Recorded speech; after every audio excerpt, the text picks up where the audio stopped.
Bonsoir à toutes et à tous, nous sommes ravis de vous retrouver ce soir pour une émission très spectaculaire mais aussi haute en couleurs. Durant toute une semaine, nous nous sommes rendus dans l'une des villes étudiantes les plus emblématiques de France. Pour vous donner quelques indices, celle-ci est connue et reconnue pour sa magnifique place, mais également pour un duc de la région qui est décédé dans sa cheminée en raison de son peignoir. Cela ne vous dit peut-être rien sur le coup, mais je suis sûre tout de même que vous l'avez au bout de la langue. Il s'agit bien évidemment de Nancy et de sa splendide place Stanislas. La ville comporte de nombreux magasins, de nombreux bars, de nombreuses écoles. Bon, quand on dit de nombreux bars, on n'est pas là pour vous emmener vous saouler, même si ça fait du bien de temps à autre, mais n'oubliez pas avec modération. Ici, on est là pour vous parler culture, et notamment ici, on fait un petit clin d'œil à Julie Onibus, puisque nous sommes actuellement dans la bibliothèque de la fac de lettres, mais plus précisément dans sa salle d'exposition. Alors ici s'est déroulé le Café Palabre, donc réalisé par cette jeune femme fortement sympathique. Donc on vous laisse découvrir le reportage, à vous de voir. Jeudi 17 mars, la bibliothèque universitaire du campus lettres de Nancy accueillait le Café Palabre. Une première dans la célèbre ville aux portes d'or pour Julie Onimus, étudiante messine et organisatrice de l'événement. À l'occasion de ce rendez-vous mensuel, le livre devient le temps d'une pause déjeuner, l'objet de discussions et d'échanges entre curieux et autres passionnés. Alors le Café Palabre, c'est le projet que je réalise dans le cadre de mon service civique. En fait, le principe est simple, c'est on se retrouve, on parle et en même temps on mange parce que c'est toujours mieux quand il y a à manger. Et là, en l'occurrence, aujourd'hui, le Café Palabre est spécial bande dessinée. J'avais envie déjà pour ce que ça apporte une expérience. Et personnellement, ça m'a apporté plein de rencontres parce qu'il y a des étudiants qui viennent au Café Palabre, mais pas que. Il y a des gens extérieurs à l'Université de Lorraine. Et ça m'a appris beaucoup sur l'organisation de projets culturels, la communication. Entre étudiants et adultes nostalgiques, ils étaient pas moins d'une quinzaine à s'être réunis pour discuter BD autour de quelques petits fours, le tout dans une atmosphère détendue. Chacun des participants a pu ainsi prendre la parole à tour de rôle et faire partager ses lectures à l'ensemble du groupe. Un moment d'échange et de partage qui a su ravir tous les lecteurs. Ça nous permet de rencontrer de plein de gens, de parler un peu de choses communes et de se donner des idées, de se donner là par exemple des nouveaux auteurs, des auteurs qu'on ne connaît pas ou voilà, tout ce genre de choses. L'occasion donc pour chacun de se remémorer ses toutes premières BD d'enfants, mais aussi de découvrir de nouveaux auteurs, à l'image de Pénélope Bagieux et son récent California Dreaming, Mathias Picard ou encore Claude Ponty qui rencontrent désormais de nouveaux adeptes. Dis donc, ça a l'air de bouger, à la fac de lettres ça a l'air vraiment super. Vous Marjorie et Audrey qui y étaient, est-ce que vous pouvez nous raconter quelques petites anecdotes ou bien des choses croustillantes ? Oui, alors c'était super sympa, franchement l'ambiance était au rendez-vous. Je pensais pas du tout que ça allait être comme ça, c'est super intéressant. Le type d'événement que je connaissais pas non plus. Vous ne regrettez pas par exemple ? Ah non, je regrette pas, et puis ça m'a fait découvrir d'autres personnes, ça m'a fait découvrir des lectures. Franchement, c'était super intéressant, même moi qui lis pas beaucoup de films. Ouais.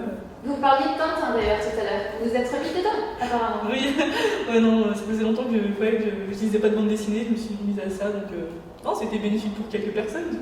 Je vois ça. Et vous Marjorie ?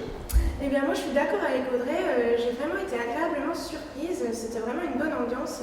Mais moi ce qui m'a surtout intéressée c'est le service civique, je connaissais pas trop et en fait je trouve que c'est une expérience ultra enrichissante. Et d'ailleurs à ce propos j'ai une petite surprise avec moi, je vous ai ramené un invité. Ah super. Donc je vous invite à me suivre.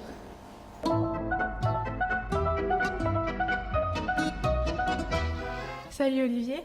Salut Marjorie. Alors toi aussi, comme Julie, tu effectues en ce moment même ton service civique et il y a quelques jours, tu as organisé une exposition des 24 heures de Stan. Donc on regarde tout de suite quelques images et après j'aurai quelques questions à te poser.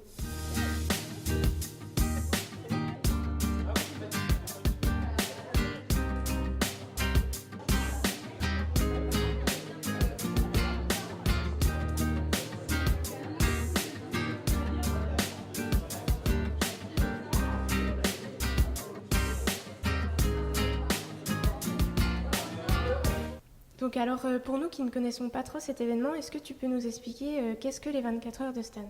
Donc les 24 heures de Stan, c'est un événement sur 2 jours, un week-end. En gros, c'est une course de chars, de voitures qui sont décorées par des étudiants des écoles nancéennes. Il faut savoir que c'est une manifestation qui regroupe environ 5000 étudiants, 50 000 spectateurs sur tout le week-end. Et il faut savoir que cette année, en 2016, c'est son 50e anniversaire et qu'il y aura un thème bien défini pour cette année. Et pourquoi avoir choisi cette exposition? J'ai choisi de faire comme exposition les 24 heures de Stan pour justement les nouveaux étudiants qui arrivent à Nancy, qui ne connaissent pas cet événement. Ça leur permet justement de savoir ce qui se passe dans cette ville. Et à toi, qu'est-ce que ça t'apporte? Donc, le service civique m'a permis d'élargir mon réseau pour justement trouver pour mon projet professionnel. C'est très enrichissant, c'est valorisant et je dirais c'est un bon premier pas dans la vie active et ça permet justement d'avoir de l'expérience professionnelle pour envisager d'avoir un travail un jour, j'espère. Eh bien, on te le souhaite en tout cas, je te remercie. Merci à toi. On remercie donc Marjorie et on souhaite bon courage à Olivier pour la fin de son service civique. À présent, on passe à un tout autre genre de culture, mais pas moins intéressant. Cela va d'ailleurs convenir aux plus gourmands d'entre vous. N'est-ce pas, Alicia? Oui, Amandine, donc nous sommes allés à la rencontre de l'ESN, ou Erasmus Student Network, qui est une association étudiante qui se charge d'accueillir et d'intégrer les étudiants en Erasmus à travers des activités ludiques. Donc nous, ce qu'on est allé voir, c'est un cours de cuisine qui a lieu un lundi par mois à la MJC Lillebonne. Donc je vous laisse découvrir tout ça. Autrichiens, Russes, Polonais, Brésiliens et bien d'autres, ils sont une vingtaine à se retrouver chaque mois pour découvrir et faire découvrir les spécialités culinaires des différents pays. Ils font partie du groupe ESN qui a pour but de promouvoir l'intégration des étudiants internationaux. Il y a beaucoup de bénévoles sur Nancy, dont Renan, étudiant brésilien habitant à Nancy depuis 2 ans et très actif à ESN. Ce soir, c'est une activité qu'on fait chaque mois, ça s'appelle Club Cuisine. Donc, chaque fois, on choisit un pays pour découvrir un peu ses spécialités culinaires. Donc, ce soir, c'est la Pologne. Donc, on prépare un repas complet, entrée, plat principal, dessert. Environ 20-25 personnes. On prépare tout dès le début. On voit les ingrédients là. On prépare tout à l'aide de 2 chefs, dans ce cas, des Polonaises. Au programme, soupe à la tomate avec des pâtes en entrée, puis des pierogi ruski, des raviolis à la polonaise fourrés à la pomme de terre et au fromage blanc. Et pour le dessert, un gâteau au chocolat et au fromage frais, le tout accompagné d'un jus de fruits fait maison et une pincée de joie et de bonne humeur. Je crois que c'est une bonne occasion de rencontrer des personnes de 4 coins du monde, donc je crois que c'est une très bonne expérience. Cette expérience se renouvellera le mois prochain avec un club cuisine qui aura des allures de Bollywood puisqu'un menu indien sera préparé par les étudiants. Mais pour l'heure, bon appétit! Il est maintenant temps de retrouver notre envoyée spéciale Magdalena, partie jeter un coup d'œil à la Nuit au musée. Si vous n'êtes pas nancéen, cette sortie culturelle va franchement vous dégoûter puisque celle-ci réunit chaque année de nombreux étudiants. On va tenter maintenant de retrouver Magdalena. J'espère que ça va fonctionner. Magdalena, vous m'entendez? Oui? Qu'êtes-vous en train de faire en ce moment? Vous êtes en train de visiter? Exactement. Je me trouve en ce moment devant le musée des Beaux-Arts, un des 6 musées nancéens qui se sont engagés dans cet événement. Pour la 16e année consécutive, le musée ouvre leurs portes aux étudiants gratuitement de 20h à minuit. Il y a déjà pas mal de monde et la soirée vient juste de commencer. Le grand thème de cette nuit étudiante est le cinéma et le programme organisé est fantastique. En addition aux expositions habituelles, il y a des visites spéciales et des ateliers qui sont liés au sujet du cinéma. Avec un peu de chance, on pourra même assister à une improvisation de théâtre réalisée par le club de théâtre du GUC. Le programme inclut aussi des interventions de 4 musiciens de l'orchestre symphonique dans le Palais du Calme. La soirée se terminera avec la présentation de 2 films anglais au Camion Saint-Sébastien. Les films commenceront à minuit 30. Beaucoup de spectateurs sont attendus. Bon, eh bien, je savais qu'on louperait quelque chose ce soir, mais soit, dans notre malheur à nous, nous faisons votre bonheur avec la chronique Bon Plan d'Alicia. Merci qui?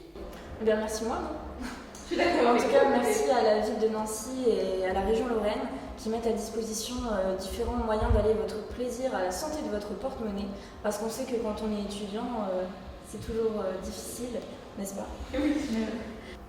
Ensuite, totalement axé Jeune Culture, on a la carte Nancy Jeune Culture, qui est présentée comme une autre manière de découvrir et de pratiquer la culture et les établissements culturels. Elle permet de bénéficier de réductions et d'entrées gratuites toute l'année dans les établissements partenaires. Donc elle coûte seulement 5 € pour les habitants de Nancy et de son agglomération et 10 € pour les autres. Avec ça, vous pouvez obtenir des places de cinéma à prix réduit dans tous les cinémas Caméo, des abonnements à prix réduit dans les médiathèques et aussi accéder gratuitement aux expositions de la galerie Poirel. Enfin, pour les amateurs de musique, nous avons la carte LAC ou l'autre canal, donc, qui est une salle très connue à Nancy pour ses concerts. Donc si vous voulez aller vous déhancher sur vos artistes préférés pour seulement 10 € par an pour les étudiants, ou bien parce qu'à Nancy on fait toujours d'une pierre deux coups, la carte ne coûte que 5 € aux détenteurs de la carte Nancy Jeune Culture. Au programme, des tarifs préférentiels sur tous les concerts, des offres spéciales réservées aux détenteurs de la carte, mais aussi des tarifs réduits dans les cinémas Caméo. Vous pouvez retrouver toutes les informations en détail sur notre site etuculture.fr. Dans la rubrique Bon Plan. Eh bien, on remercie Alicia et vous pouvez d'ailleurs la remercier sur notre site ainsi que sur nos réseaux avec le hashtag Merci Alicia parce qu'il faut tout de même avouer qu'elle va sauver votre porte-monnaie. On passe maintenant à la rubrique d'Audrey avec ses bons plans pour les sorties de la semaine et du week-end. C'est à vous. Alors, comme on l'a vu depuis le début de l'émission, Nancy, c'est un peu la ville étudiante par excellence, une ville vivante avec de nombreux événements justement créés pour les Nancéens et pour les étudiants. Et donc, c'est ce que je vais vous présenter maintenant. Alors, je vais pas vous parler des célèbres parties de bière pong qui existent à foison dans tous les bars de la ville. Non, avec modération, on va dire. Et donc, pour occuper nos étudiants entre deux révisions, il existe beaucoup de sorties, c'est celle que je vais vous présenter. Alors pour commencer, pour les fans de musique et de reggae notamment, il y a le festival Reggae Party Temptation qui se déroule au Hublot le 30 avril prochain. Un concert au programme duquel du reggae donc, du dub aussi. Vous y êtes jamais si je me trompe, excusez-moi. Ouais, ça vaut le défaut, franchement c'est super intéressant. Super. Le tout dans une ambiance survoltée et franchement c'est pas cher donc vous mieux y aller. Après, pour les plus calmes d'entre vous et dans une autre ambiance, il y a le festival Ring qui se déroule du 21 au 29 avril prochain. Le principe, c'est plusieurs spectacles vivants, des pièces de théâtre, des concerts qui se déroulent dans sur plusieurs scènes de Nancy et principalement au théâtre de la Manufacture. Et donc, c'est en entrée libre la plupart du temps, donc c'est intéressant et pour les bons plans, ça rejoint ce qu'avait dit Alicia. Oui, tout à fait. Enfin, l'événement le plus important de cette fin d'année universitaire, c'est bien sûr les 24 heures de Stan dont on a parlé avec Olivier tout à l'heure. Le fameux. Oui, voilà. Et donc, vu que c'est, comme on l'a dit, c'est 50 ans, le NCA qui organise a choisi comme thème cette année au fil du temps. Donc les chars seront sur le thème du Moyen-Âge, de l'Antiquité, pour mieux faire la fête, voilà. Donc vous venez déguiser, on attend à peu près 40 000 étudiants. Vraiment grosse soirée, grosse fête. On vous donne rendez-vous du coup place Carrière à 16h le 28 mai pour 24 heures de folie. Eh bien, on vous remercie Audrey et nous avons hâte de tous vous voir en toge à la place Carrière. Bref, l'émission touche maintenant à sa fin et on vous dit à la semaine prochaine. On vous donne un petit indice sur la destination qui sera Toulouse. À bientôt. Ciao.